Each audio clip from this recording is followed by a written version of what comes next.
In this bonus learning objective, we're going to look at creating inverses for functions that did not originally have one.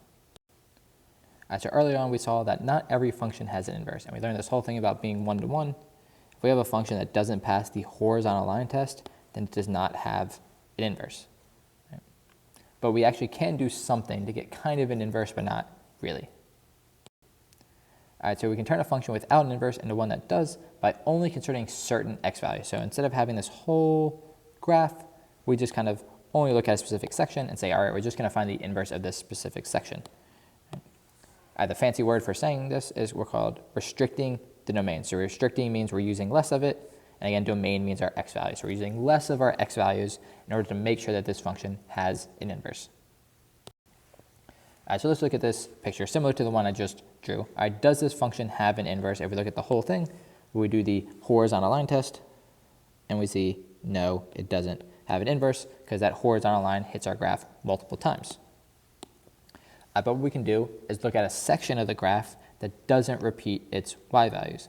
And what we're generally going to do is kind of start at the top somewhere, so start there, and we're going to keep going until we start repeating y values, and that would happen right here. When I hit the bottom, I would start repeating the y values as I start going back up.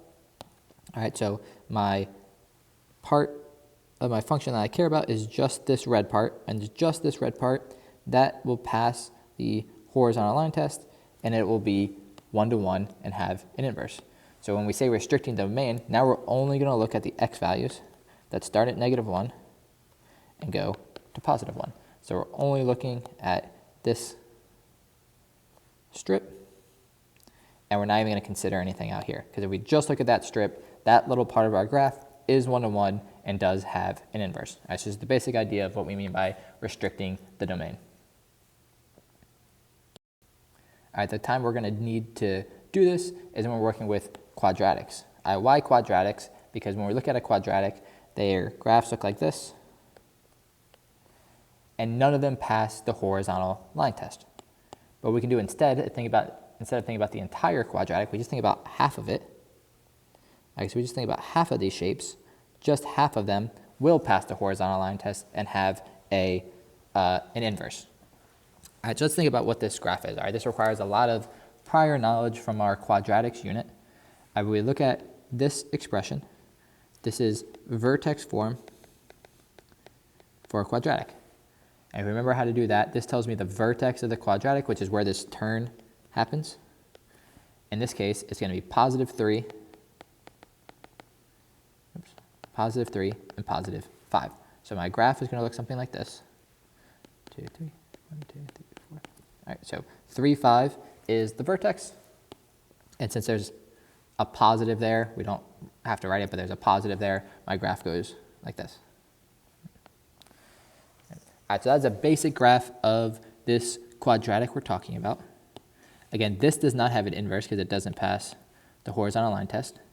What I'm going to do is just consider half of it from here to the right.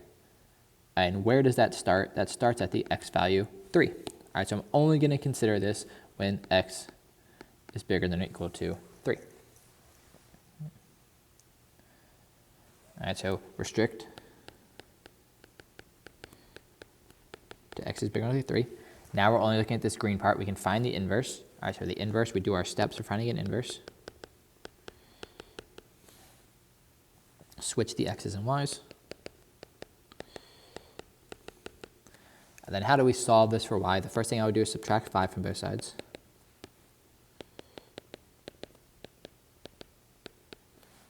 All right, then I need to get rid of this pesky exponent. I do that by taking the square root of both sides. So we get the square root of x minus 5 equals y minus 3. And here's where restricting the domain is important, because when we take the square root of both sides in the equation, we should technically get a plus or minus. By restricting the domain, we don't have to worry about this plus or minus. All right, so that's actually what you're doing when you're restricting the domain. You make sure you only get this one answer of just the square root. Now I add 3 to both sides. My final answer is y is by itself now. I have the square root of x minus 5 plus 3. All right, so that's the inverse of this quadratic when I restrict the domains. All right, it's important that I have that part there as well, and then I can actually talk about what this inverse function is. All right, so kind of a really weird thing to do, but necessary, and it's actually something we'll have to do later in the semester as well.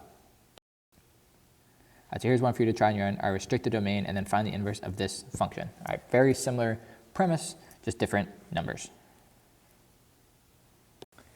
And you should get something that like this. So again, this is in vertex form. Our vertex is -2, -1, which is that point there on my graph. And it opens upward. So if I only want half of this graph, I cut it off right at that x value, which is the x value of the vertex -2. All right, so I'm going to restrict my domain to just being bigger than or equal to -2. And then I go through the whole process of finding the inverse. So replace the function notation with a y, switch my x's and y's, add 1, take square roots, subtract 2, and I get my final answer over here. All right, so for this learning objective, you're going to do a skill check. It's going to be one single problem exactly like the examples we just did. All right, so I'm going to give you a quadratic in vertex form. All right, figure out how you restrict the domain, and then find the inverse after that. And the inverse will pretty much always be a square root function because that's the opposite of the squaring function of a quadratic.